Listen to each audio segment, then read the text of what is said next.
জীবনের শেষ দিন পর্যন্ত সাদাত রহমানের ওয়াইফ হিসেবেই থাকবো। ও কান্না করে দিতেছে। মানে তুমি মারা যাওয়ার পরে আমি কি করতে পারি? Extremely difficult question. যেটা বললাম আমি বিশ্বাস করতে ভাবে থাকবো। জীবনের শেষ দিন পর্যন্ত সাদাত রহমানের স্ত্রী এই পরিচয়টা বহন করতে চাই, আর জীবনে বিয়ে করব না।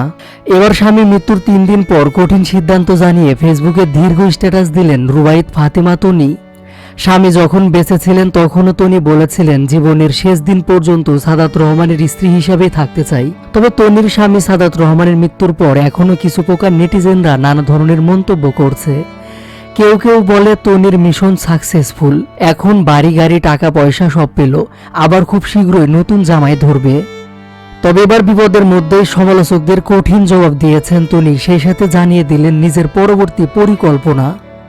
গতকাল মধ্যরাতে নিজের ফেসবুকে দীর্ঘ স্ট্যাটাস দেন তনি। চলুন দেখে নেই স্ট্যাটাসে কি লিখেছে তনি। শুরুতে তনি লিখেছেন মিশন সাকসেসফুল। এই ছবিটা পোস্ট করে যারা এইসব লিখেছেন আমি জানতে চাই কি মিশন সাকসেসফুল। একটা প্রমাণ দেখাতে পারলে ফেসবুকে আর চেহারা দেখাবো না। হিংসুটে লোকদের কাজ হচ্ছে অন্যের পিছনে পড়ে থাকা। আমার হাজবেন্ড 101 দিন লাইফ সাপোর্টে ছিল। প্রথম দিকে আমি বেশিরভাগ সময় ব্যাংককে থাকতাম, কিন্তু বুমরাউন গ্রেট হসপিটালে প্রতিদিন 10 থেকে 12 লক্ষ টাকা বিল দিতে যে আমার অর্থনৈতিক অবস্থা কি হতে পারে এটা কোনো শিক্ষিত মানুষকে মনে হয় না বুঝাতে হবে। এরপর হসপিটালে আমার হাজবেন্ডের সাথে 24 ঘন্টা থাকার জন্য স্পেশালি আইসিইউ নার্স আলাদা করে প্রতি সপ্তাহে বাংলাদেশে ব্যাংককে আসা যাওয়া শুরু করি, কারণ আমাকে সবকিছু ঠিক রাখতে হবে। এছাড়া এত বড় অঙ্কের বিল মেটানো সম্ভব নয়। এর মধ্যে ফেসবুকে মানুষের নানা রকম উপদেশ, ভুয়া নিউজ, ট্রল এসব কিছু তো আছেই। অনেকে আমাকে ডিরেক্টলি পর্যন্ত বলেছে লাইফ সাপোর্ট খুলে দেন। কত বড় অসভ্য হলে এইসব তারা বলতে পারছে। ডিসেম্বরের 28 তারিখ আমি সানভি সারফরাজকে নিয়ে ব্যাংককে যাই, তারা যেন বছরের প্রথম দিনটা তাদের ড্যাডির সাথে কাটাতে পারে। এই ছবিটা বছরের প্রথম দিনের। সকালে উঠে রেডি হয়ে প্রথমে হসপিটালে তাদের ড্যাডিকে দেখে ওদের নিয়ে ঘুরতে যাই। আমি যখন একা ব্যাংককে একা থাকতাম তখন বেশিরভাগ সময় হসপিটালে থাকতাম, কিন্তু বাচ্চাদের তো সারাক্ষণ আইসিইউতে রাখা যায় না, আবার ওদের সামনে কান্নাও করা যায় না। ওরা অনেক ছোট, আর সারফরাজ তো কিছু বোঝেই না। দীর্ঘ এই পোস্টে তনি আরো লিখেছেন, এছাড়া আমি যে প্রফেশনে আছি আমাকে অনেক প্রেজেন্টেবল হয়ে ক্যামেরার সামনে আসতে হয়। শুধুমাত্র লিপস্টিক দেয়া একটা ছবি দেখে এত কিছু জাজ করে ফেললেন? আপনাদের কোনো ধারণা আছে ব্যাংককে ট্রিটমেন্ট করতে কত টাকা খরচ হয়, আর মেন্টালি ফিজিক্যালি কত স্ট্রাগল করতে হয়েছে আমাকে? আজকে ঢাকা তো কালকে ব্যাংকক, যেটা অনেকের কাছে স্বপ্নের মতো। হাজবেন্ড, হসপিটালের বিল, বাচ্চা, পরিবার, বিজনেস সব টেনশন আমাকে একা নিতে হয়েছে, আপনাদের নয়। নিজেকে প্রশ্ন করে দেখেন তো, আপনার হাজবেন্ড বা ওয়াইফ কোমায় চলে গেলে কোনো কিছুর উপর তোয়াক্কা না করে শুধুমাত্র আল্লাহর উপর বিশ্বাস করে কোনো মিরাক্কেলের আশায় আমার মতো এমন স্টেপ নিতে পারবেন তো? তাও আবার ওয়ার্ল্ডের বেস্ট হসপিটালগুলোর একটা তো। অঢেল টাকা থাকলেও অনেকে এত সাহস দেখায় না। মানুষটার ভালোবাসার গভীরতা এত বেশি ছিল, প্রয়োজনে নিজের জীবনটাই দিতে পারতাম। সেই শুরু থেকেই সোশ্যাল মিডিয়াতে অনেক যুদ্ধ করে নিজের অবস্থান তৈরি করতে হয়েছে। আমি লোভী এই কথা বলে হয়তো সারা জীবন কিছু অকর্মা লোক নিজের মনের জ্বালায় নিজে জ্বলে পড়ে মরবে। আমাকে আটকাতে পারেনি, আর পারবেও না ইনশাল্লাহ। হয়তো আগামী 1-2 দিনের মধ্যে আমাকে কাজ শুরু করতে হবে, কিন্তু ফালতু মানুষ নিজের মনের বিষ মিটাতে অনেক কথা বলবে, অনেক ফতোয়া দিবে, কিন্তু আমার এতে কিছু আসে যায় না।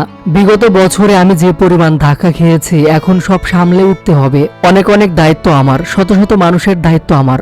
আমার ছেলে মেয়ে, মা, ভাই, বোন সবাইকে ভালো রাখতে হবে। তাই এই 2-4টা বিষাক্ত মানুষ কি বললো তাতে আমার একটু চুলও ছেঁড়া যাবে না। আল্লাহ জানেন আমি কি কি করেছি, আমার মনের মধ্যে কি চলছে। আর যারা এসব বলে তারা আমার সামনে এসে একটা কথা বলার যোগ্যতা রাখে না, অথবা নিজের মনে মনে নিজের থেকে আমাকে অনেক বড় কিছু মনে করে, তাই এত গভীরভাবে আমাকে ফলো করে। আর একটা কথা, যারা আমার নেক্সট বিয়ে নিয়ে চিন্তা করে মরে যাচ্ছেন তাদের বলতে চাই, আমাকে নিয়ে যত ভাবেন, যদি নিজেকে নিয়ে যদি 50%ও ভাবতেন তাহলে আমাকে নিয়ে ভাবার সময় পেতেন না। আমি অনেক ভাগ্যবতী, এমন একজন মানুষকে আমার হাজবেন্ড হিসাবে পেয়েছি, যার ভালোবাসা আমাকে সারা জীবন বাঁচিয়ে রাখবে ইনশাআল্লাহ। আমার জীবন চলার জন্য আল্লাহর রহমত আর সাহায্য ছাড়া অন্য কারো প্রয়োজন নেই। আমি যথেষ্ট ক্যাপাবল আলহামদুলিল্লাহ। ছেলে মেয়ে দুইটাকে আমার হাজবেন্ডের আদর্শে বড় করতে চাই। আমি বিশ্বাস করি আমার হাজবেন্ড পরপারে আমার জন্য অপেক্ষা করবে। তাই জীবনের শেষ দিন পর্যন্ত সাদাত রহমানের ওয়াইফ এই পরিচয়টা বহন করতে চাই। নিশ্চয়ই আল্লাহ উত্তম পরিকল্পনাকারী। তবে নিজের ওপর অগাধ বিশ্বাস আর অনেক কন্ট্রোল আছে আমার, তাই আমাকে নিয়ে বেকার চিন্তা করা থামান। দীর্ঘ পোস্টে তনি আরও লিখেছেন, আমার প্রফেশন, আমার পোশাক, আমার লাইফস্টাইল, সর্বোপরি আমার কর্মের জবাব আমি আল্লাহকে দেব। ধর্মকে ব্যবহার করে নিজের ফতোয়া দিয়ে মানুষকে হ্যারাসমেন্ট করা বন্ধ করেন। আর আমাকে কিছু বলতে ইচ্ছে করলে সাহস করে আমার সামনে আইসেন, হাতে কলমে বুঝিয়ে দেব। আমি ভণ্ডামি করতে পারি না। আজকে বোরখা, কালকে হিজাব, তারপরের দিন ওয়েস্টার্ন, এসব আমি পারি না। বাস্তব জীবনে আমি যেমন, ক্যামেরার সামনেও তাই। আর সব মানুষকে খুশি করা আমার কাজ না। আমি যেমন অমনি। যাদের ভালো লাগে আলহামদুলিল্লাহ, যাদের লাগে না তারা আমার বা আমার পেজকে আনফলো বা ব্লক দিতে পারেন। তাদের কেউ দাওয়াত দেয়নি আমাকে দেখার জন্য। দেখবেন আবার হিংসাও করবেন। আমার তো কিছু করার নেই। আমার জীবনটা আয়নার মতো পরিষ্কার। আমি যেমন অমনি থাকবো ইনশাল্লাহ। জীবনে আমার খারাপ সময়গুলো আমাকেই পার করতে হয়েছে, তাই আমি মানসিকভাবে অসম্ভব শক্তিশালী একজন মানুষ। সবসময় সবকিছুর উচিত জবাব দিয়ে দেব ইনশাল্লাহ। জীবন অনেক ছোট, আল্লাহর রহমতে ছোট্ট এ জীবনে অনেক ভালোবাসার মানুষ, অনেক শুভাকাঙ্ক্ষী পেয়েছি। আপনাদের দোয়ায় আমার জীবন চলে যাবে ইনশাআল্লাহ।